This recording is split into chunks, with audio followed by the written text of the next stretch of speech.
आपके आशीर्वाद से, देश की सेना के शौर्य से हम सब उस प्रण पर खरे उतरे हैं। हमारी सरकार ने तीनों सेनाओं को खुली छूट दे दी थी।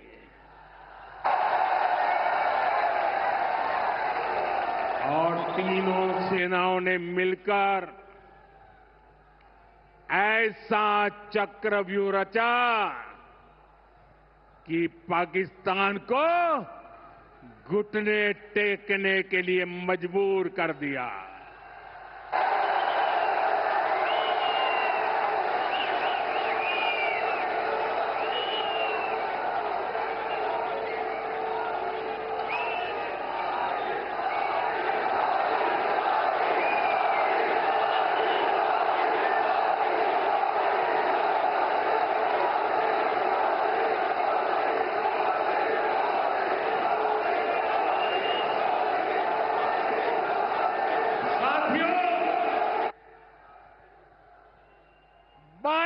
तारीख के हमले के जवाब में हमने 22 मिनट में आतंकियों के 9 सबसे बड़े ठिकाने तबाह कर दिए।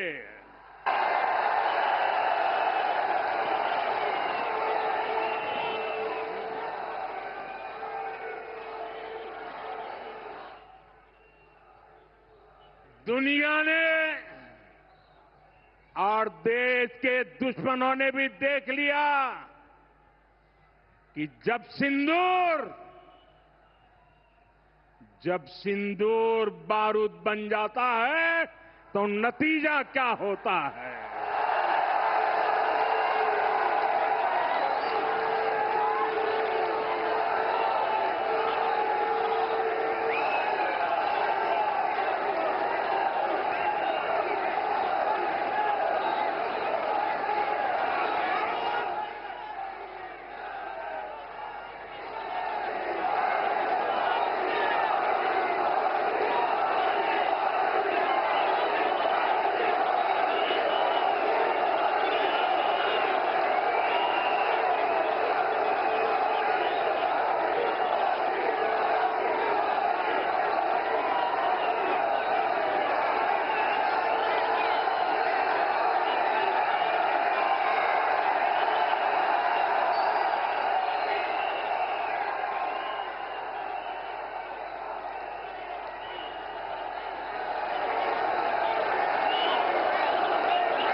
वैसे साथियों,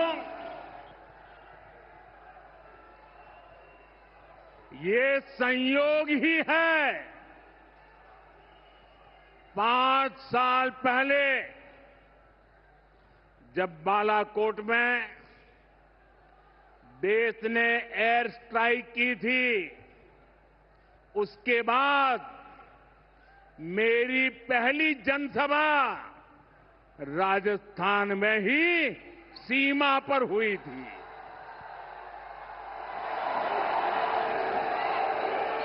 वीर भूमि का ही ये तप है कि ऐसा संयोग बन जाता है। अब इस बार जब ऑपरेशन सिंदूर हुआ तो उसके बाद मेरी पहली जनसभा फिर यहां वीरभूमि राजस्थान की सीमा पर बीकानेर में आप सभी के बीच हो रही है।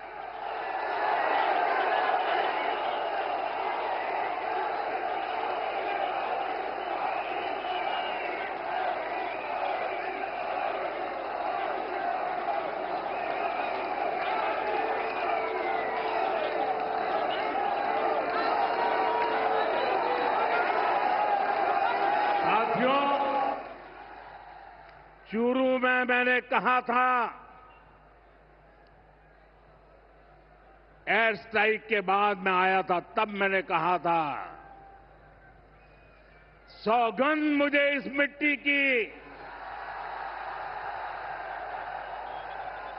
मैं देश नहीं मिटने दूंगा, मैं देश नहीं झुकने दूंगा।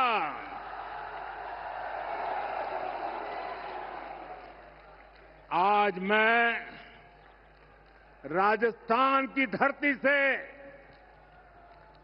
देशवासियों से बड़ी नम्रता के साथ कहना चाहता हूं, मैं देश के कोने कोने में जो तिरंगा यात्राओं का हुजूम चल रहा है,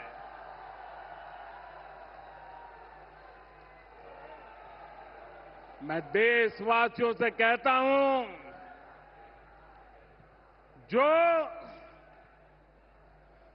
जो सिंदूर मिटाने निकले थे, जो सिंदूर मिटाने निकले थे, उन्हें मिट्टी में मिलाया है।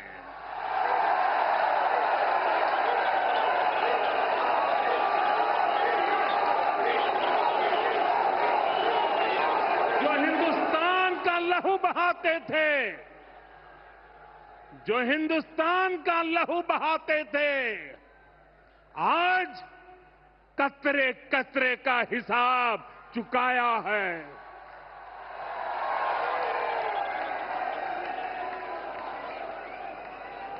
जो सोचते थे भारत चुप रहेगा,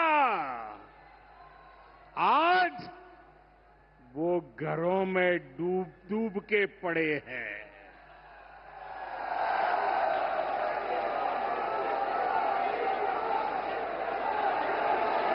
जो अपने हथियारों पर घमंड करते थे, जो अपने हथियारों पर घमंड करते थे, आज वो मलबे के ढेर में दबे हुए हैं।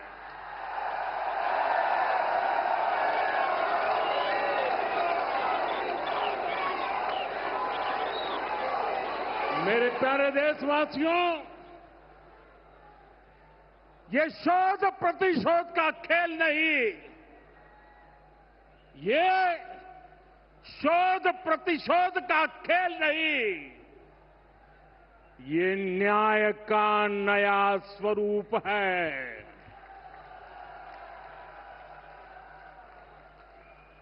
ये न्याय का नया स्वरूप है। ये ऑपरेशन सिंदूर है।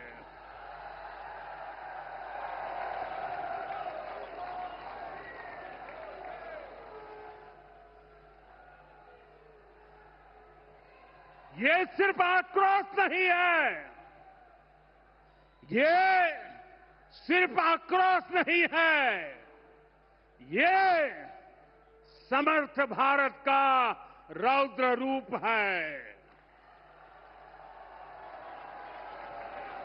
ये भारत का नया स्वरूप है।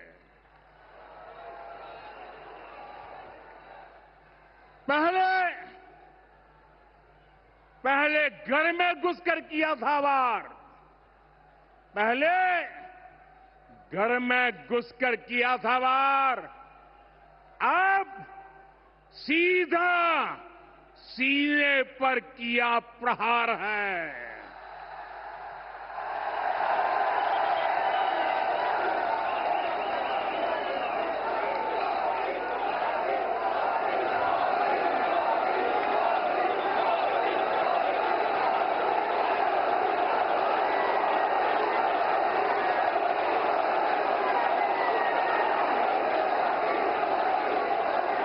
आतंक का फन कुचलने की,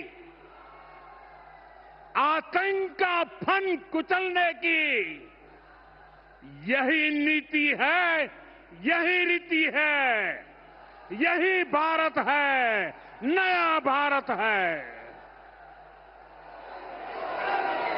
ये भारत माता की, भारत माता की, भारत माता की। साथियों, ऑपरेशन सिंदूर ने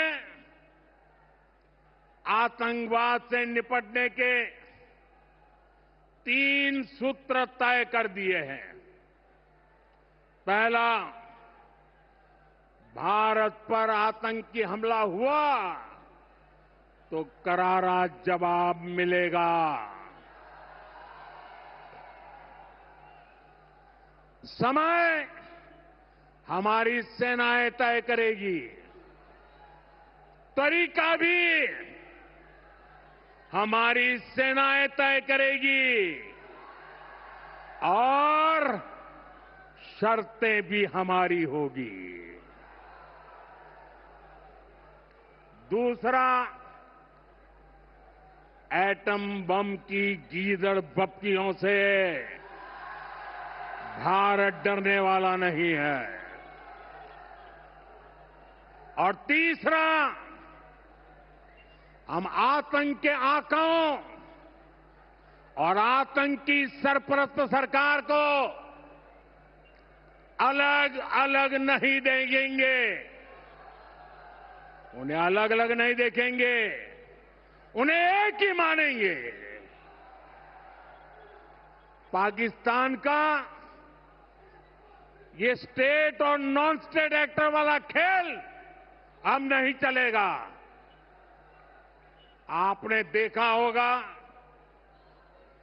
पूरी दुनिया में पाकिस्तान की पोल खोलने के लिए हमारे देश के 7 अलग अलग प्रतिनिधिमंडल पूरे विश्व भर में पहुंच रहे हैं।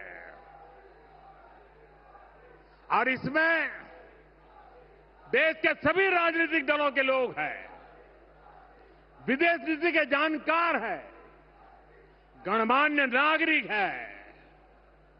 अब पाकिस्तान का असली चेहरा पूरी दुनिया को दिखाया जाएगा।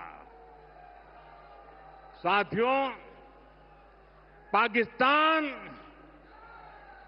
भारत से कभी सीधी लड़ाई जीत ही नहीं सकता।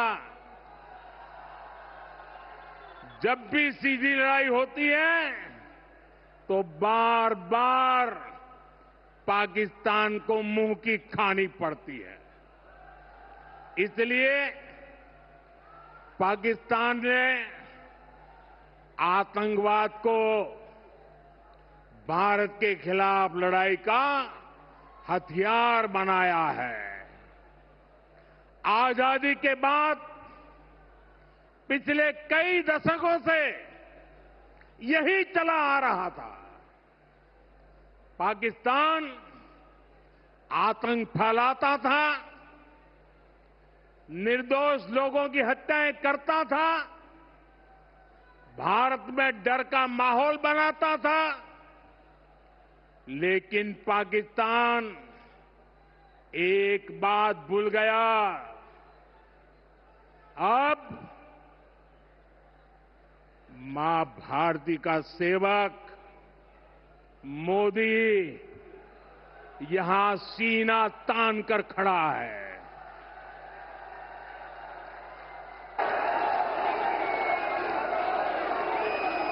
मोदी का दिमाग ठंडा है, ठंडा रहता है, लेकिन मोदी का लहू गर्म होता है।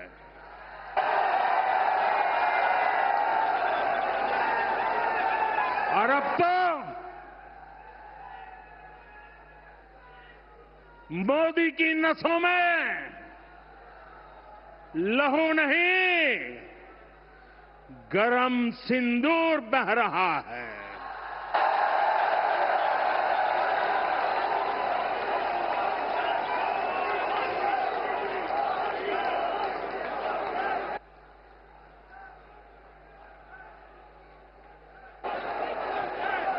अब भारत ने 2 टूक साफ कर दिया है। हर आतंकी हमले की पाकिस्तान को भारी कीमत चुकानी पड़ेगी। और ये कीमत पाकिस्तान की सेना चुकाएगी, पाकिस्तान की अर्थव्यवस्था चुकाएगी। साथियों, जब मैं दिल्ली से यहां आया तो बीकानेर के नाल एयरपोर्ट पर उतरा। पाकिस्तान ने इस एयरबेस को भी निशाना बनाने की कोशिश की थी, लेकिन वो इस एयरबेस को रत्ती भर भी नुकसान नहीं पहुंचा पाया। और वहीं यहां से कुछ ही दूर सीमा पार पाकिस्तान का रहीम यार खान एयरबेस है। पता नहीं आगे कब खुलेगा। आईसीयू में पड़ा है। भारत की सेना के अचूक प्रहार ने इस एयरबेस को तहस नहस कर दिया है। साथियों, पाकिस्तान के साथ न ट्रेड होगा न टॉक। अगर बात होगी तो सिर्फ पाकिस्तान के कब्जे वाले कश्मीर की, पीओके की। और अगर पाकिस्तान ने आतंकियों को एक्सपोर्ट करना जारी रखा तो उसको पाई पाई के लिए मोहताज होना होगा। पाकिस्तान को भारत के हक का पानी नहीं मिलेगा। भारतीयों के खून से खेलना पाकिस्तान को महंगा पड़ेगा। ये भारत का संकल्प है और दुनिया की कोई ताकत हमें इस संकल्प से टिका नहीं सकती है। भाइयों और बहनों, विकसित भारत के निर्माण के लिए सुरक्षा और समृद्धि दोनों जरूरी है। ये तभी संभव है जब भारत का कोना कोना मजबूत होगा। आज का ये कार्यक्रम भारत के संतुलित विकास का, भारत के तेज विकास का उत्तम उदाहरण है। मैं एक बार फिर इस वीर धरा से सभी देशवासियों को बधाई देता हूं। मेरे साथ बोलिए, दोनों मुट्ठी बंद करके पूरी ताकत से बोलिए, भारत माता की, भारत माता की, भारत माता की। वंदे वंदे वंदे वंदे वंदे।